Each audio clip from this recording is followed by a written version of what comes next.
Body fluids and circulation, శరీర ద్రవాలు మరియు ప్రసరణ. వివిధ యానిమల్ గ్రూప్స్లు తమ అవయవాల మధ్య పదార్థాల ట్రాన్స్పోర్ట్కు వివిధ పద్ధతులను రూపొందించుకున్నాయి. ప్రైమరీ క్రీచర్స్ అయిన స్పాంజీస్, నిడేరియన్స్ సరౌండింగ్స్ నుంచి నీటిని వాటి కుహరాల్లోకి ప్రసరింపజేసి పదార్థాలను పరస్పరం ఎక్స్చేంజ్ చేసుకుంటాయి. కాంప్లెక్స్ స్ట్రక్చర్ గల జంతువులు పదార్థాల ట్రాన్స్పోర్టేషన్కు ప్రసరణ ద్రవాలను వినియోగిస్తాయి. మానవుడితో పాటు ఇతర ఉన్నత జంతువులు బ్లడ్ని, లింఫ్ని సర్క్యులేషన్ ఫ్లూయిడ్స్గా వినియోగిస్తాయి. బాడీ ఫ్లూయిడ్స్ అండ్ సర్క్యులేషన్, శరీర ద్రవాలు మరియు ప్రసరణ. ఆరోగ్యకరమైన యంగ్ మెన్స్లో మొత్తం శరీరం బరువులో 60% నీటి బరువు. ఇది సాధారణంగా మహిళల్లో కొద్దిగా తక్కువగా ఉంటుంది. శరీర బరువుకు సంబంధించి ఫ్లూయిడ్ యొక్క ఖచ్చితమైన శాతం బాడీ ఫ్యాట్ పర్సంటేజ్కి ఇన్వర్స్లీ ప్రపోర్షనల్లో ఉంటుంది. ఒక లీన్గా ఉన్న 70 కిలోస్ మనిషి, అతని శరీరంలో సుమారు 42 లీటర్స్ వాటర్ ఉంటుంది. మొత్తం నీటి శరీరం కణాంతర ద్రవం మరియు ఎక్స్ట్రా సెల్యులార్ ఫ్లూయిడ్ కంపార్ట్మెంట్స్ మధ్య 2:1 రేషియోలో విభజించబడింది. ఈసీఎఫ్ కంపార్ట్మెంట్ ఇంటర్స్టీషియల్ ఫ్లూయిడ్ వాల్యూమ్గా విభజించబడింది. సెల్స్ మరియు బ్లడ్ వెజల్స్ రెండింటికి వెలుపల ఉన్న ఫ్లూయిడ్ మరియు ఇంట్రావాస్కులర్ వాల్యూమ్, బ్లడ్ వెజల్స్ లోపల ద్రవం 3:1 రేషియో. ఇంటర్మీడియట్ ఫ్లూయిడ్ వాల్యూమ్ సుమారు 12 లీటర్స్, వాస్కులర్ వాల్యూమ్ 4 లీటర్స్. స్థానం ద్వారా compartments: intracellular fluid, external cellular fluid, blood plasma, intermediate fluid, lymph fluid, transcellular fluid. శరీర ద్రవం అనేది వైద్య, ప్రజారోగ్యం మరియు పర్సనల్ హైజీన్ పద్ధతుల శరీర ద్రవాలను అపరిశుభ్రంగా భావిస్తాయి. ఎందుకంటే అవి సెక్సువల్ ట్రాన్స్ఫర్మేషన్ డిసీజెస్ లేదా బ్లడ్లో కలిగే వ్యాధుల వంటి అంటువ్యాధులకు వెక్టర్స్ కావచ్చు. ప్లాస్మా. ప్లాస్మా అనేది పదార్థం యొక్క 4 ఫండమెంటల్ స్టేట్స్లో ఒకటి. మిగతా స్థితులు ఏవనగా solid, liquid, gases state. Plasma మిగతా స్థితుల వాటిలా కాకుండా వేరే లక్షణాలను కలిగి ఉంటుంది. ప్లాస్మాను గ్యాసెస్ వేడి చేయడం ద్వారా క్రియేట్ చేయవచ్చు, లేదా లేజర్ లేదా మైక్రోవేవ్ జనరేటర్తో అనువర్తనం చేసి బలమైన ఎలక్ట్రోమాగ్నెటిక్ క్షేత్రానికి గురి చేయడం ద్వారా సృష్టించవచ్చు. ప్రస్తుత స్టేట్లో ఎలక్ట్రాన్ నంబర్ తగ్గడం లేదా పెరగడం జరుగుతుంది. అయాన్స్ అని పిలువబడే పాజిటివ్ లేదా నెగటివ్ చార్జ్డ్ పార్టికల్స్ సృష్టించబడతాయి. పరమాణు బంధాల విఘటన చేత సమేతమవుతాయి. చార్జ్ కండక్టర్స్ యొక్క గణనీయమైన సంఖ్య యొక్క ఈ ఉనికి ప్లాస్మా ఎలక్ట్రిక్ కండక్టర్ చేస్తుంది. అలా అది విద్యుదయస్కాంత క్షేత్రాలకు స్ట్రాంగ్గా స్పందిస్తుంది. వాయువుల మాదిరిగా ప్లాస్మా ఒక కండక్టర్లో నడుమ తప్ప ఖచ్చితమైన ఆకారం లేక ఖచ్చితమైన వాల్యూమ్ కలిగి ఉంటుంది. ఒక పదార్థానికి ఎక్కువ వేడి కలుగజేసినప్పుడు అది వాయువుగా మారుతుంది. ఆ వాయువుకు అత్యంత హై టెంపరేచర్ను కలుగజేసినప్పుడు ప్లాస్మా స్టేట్లోకి మారుతుంది. ఈ స్థితిలో ఇతర ఘన, ద్రవ, వాయు పదార్థాల్లోని అణువులలో న్యూక్లియర్ చుట్టూ ఎలక్ట్రాన్స్ తిరుగుతూ ఉండవు. కేంద్రకాలు, ఎలక్ట్రాన్లు వేటికవి ఫ్రీగా తిరుగుతూ ఉంటాయి. ఇలా అవి వేటికవి తిరగడానికి కారణం అత్యంత హై ఎనర్జీ వాటికి అత్యంత ఫాస్ట్గా చలించేలా చేయడం. అలా ప్లాస్మాలో కణాలు దూరం అవుతాయి, డెన్సిటీ తక్కువ అవుతుంది, అట్రాక్ట్ చేసుకునే అవకాశాలు తక్కువ అవుతాయి. ఈ యూనివర్సిటీలో దాదాపు 99% పదార్థం ప్లాస్మా స్థితిలోనే ఉంటుంది. సూర్యునిలో, స్టార్స్లో, భూమి యొక్క ఐనోస్పోర్లో ప్లాస్మా ఉంటుంది. ఫార్మేటెడ్ ఎలిమెంట్స్, రక్తం యొక్క మూలకాలు, రక్తంలోని కణాలు, సెల్ డిపాజిట్స్ మరియు సెల్ ఫ్రాగ్మెంట్స్. ఎర్ర రక్త కణాలు, ఆర్బీసీలు లేదా ఎరిథ్రోసైట్స్ ఏర్పడిన మూలకాలలో 95% కంటే ఎక్కువ. వాటికి న్యూక్లియస్ మరియు ఆర్గాన్స్ లేనందున బ్లడ్ ఫ్లూయిడ్స్లోని చాలా ఆర్బీసీలు పూర్తిగా పనిచేసే కణాలు కావు. బదులుగా అవి శరీరమంతా ఆక్సిజన్ ట్రాన్స్పోర్ట్ చేసే తాత్కాలిక హిమోగ్లోబిన్ నిండిన కంటైనర్స్గా పనిచేస్తాయి. ఏర్పడిన మూలకాలలో 5 టైప్స్ వైట్ బ్లడ్ సెల్స్, లేదా ల్యూకోసైట్స్ ఉన్నాయి.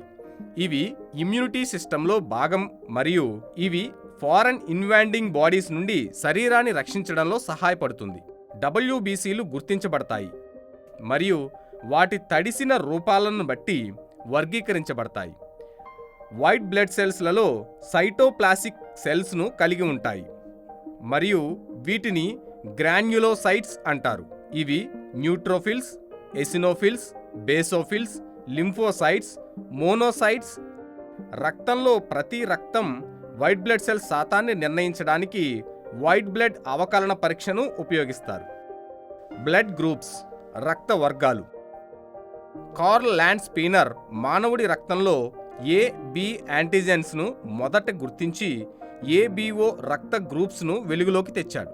ఈ ఇన్వెన్షన్ ఫలితంగా 1930లో ఆయనకు ఫిజియాలజీ ఆర్ మెడిసిన్లో నోబెల్ ప్రైజ్ లభించింది.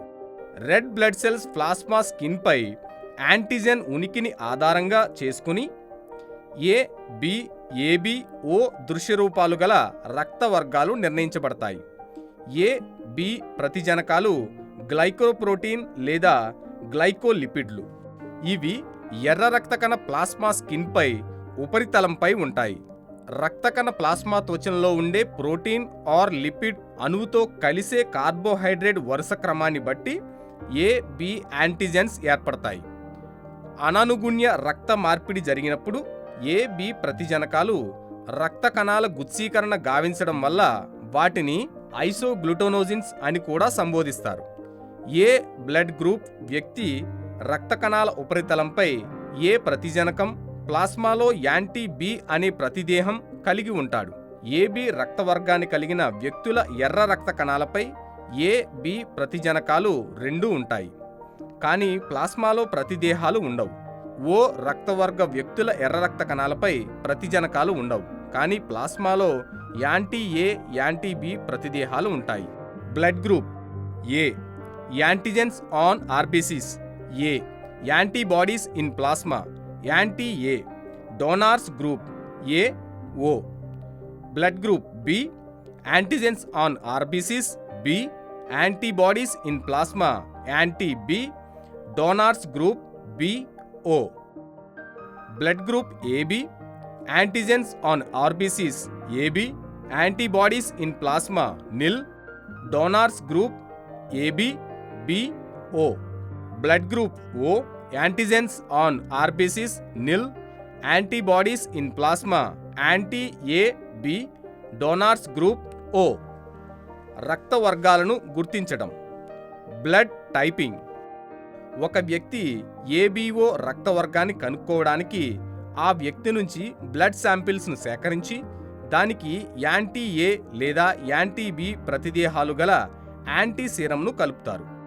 యాంటీ A సీరంతో మాత్రం కప్లింగ్ జరిగితే ఆ రక్తాన్ని A వర్గంగాను, యాంటీ B సీరంతో కప్లింగ్ ఏర్పడితే దాన్ని B వర్గంగాను గుర్తిస్తారు. యాంటీ A, యాంటీ B సీరంలు రెండింటితోనూ కప్లింగ్ జరిగితే ఆ రక్తాన్ని AB రక్తవర్గంగా గుర్తిస్తారు. యాంటీ A, యాంటీ B సీరంలు రెండింటితోనూ కప్లింగ్ అవ్వకపోతే దాన్ని O బ్లడ్ గ్రూప్గా నిర్ణయిస్తారు. రక్తంలో మార్పిడి ABO రక్త వర్గాల ప్రాముఖ్యత. రక్త మార్పిడి ప్రక్రియలో డోనార్ యాంటీజెన్ బ్లడ్ లేదా రకాలను యాక్సెప్టర్ యాంటీబాడీస్ ప్రధానంగా పరిగణలోకి తీసుకోవాలి. అయితే దాత ప్రతిదేహాలకు, గ్రహీత ప్రతిజనకాలకు ప్రాధాన్యత తక్కువగానే ఉంటుంది. O రక్తవర్గపు ఎర్ర రక్త కణాలపై ప్రతిజనకాలు ఉండవు, కాబట్టి ఏ ఇతర గ్రూప్ బ్లడ్ వల్ల గుచ్చీకరణ జరగదు. అందువల్ల O గ్రూపు వారు ఎవరికైనా రక్తదానం చేయవచ్చు. ఈ కారణంగా O బ్లడ్ గ్రూప్ వ్యక్తులను యూనివర్సల్ డోనార్స్ అంటారు. AB రక్తవర్గపు వ్యక్తుల ప్లాస్మాలో యాంటీబాడీస్ ఉండవు, కాబట్టి వారు ఇతర వర్గపు రక్తాన్ని స్వీకరించినప్పుడు కప్లింగ్ జరగదు.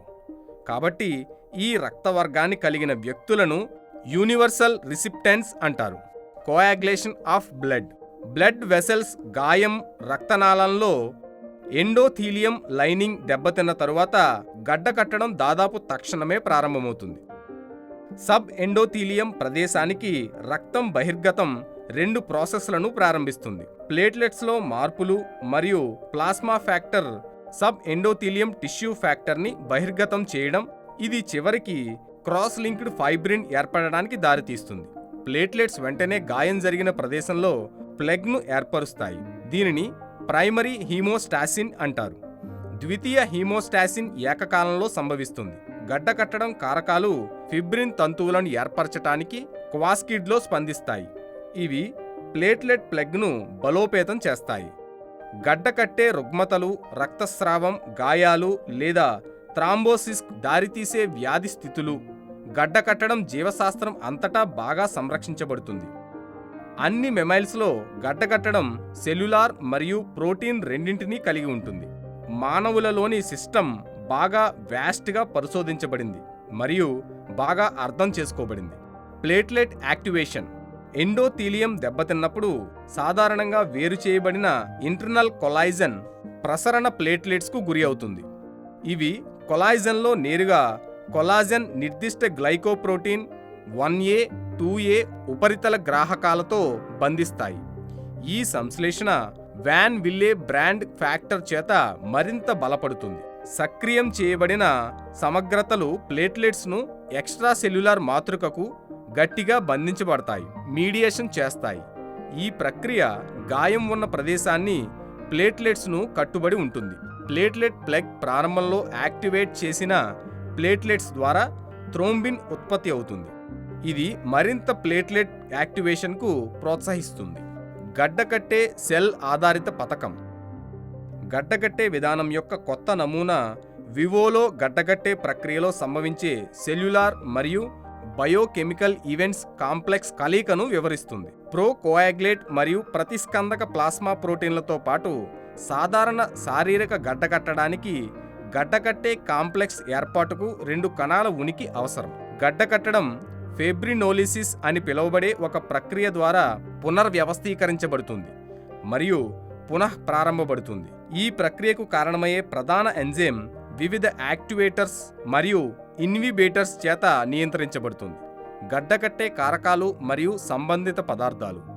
సంఖ్య ఆర్ నేమ్ ఫిబ్రినోజన్. ఫంక్షన్ గడ్డకట్టడం. ఫైబ్రిన్ అనుబంధ జన్యు రుగ్మతలు. పుట్టుకతో వచ్చే ఆఫిబ్రినోజిన్ నియామ కుటుంబ మూత్రపిండ ఐలోయిడోసిన్. పేరు ప్రోథ్రాంబిన్. ఫంక్షన్ దీని క్రియాశీల రూపం 2A 1, 5, 7, 8, 11, 13 ప్రోటీన్ సి ప్లేటిలెట్లను సంక్రియం చేస్తుంది. అనుబంధ జన్యు రుగ్మతలు ప్రోథ్రాంబిన్ G 20210 థ్రోరిబోఫిలియా. పేరు కణజాల కారకం లేదా కణజాల థ్రోంబోప్లాస్టిస్. ఫంక్షన్ 7A యొక్క సహకార కారకం. గతంలో కారకం 3 అని పిలుస్తారు.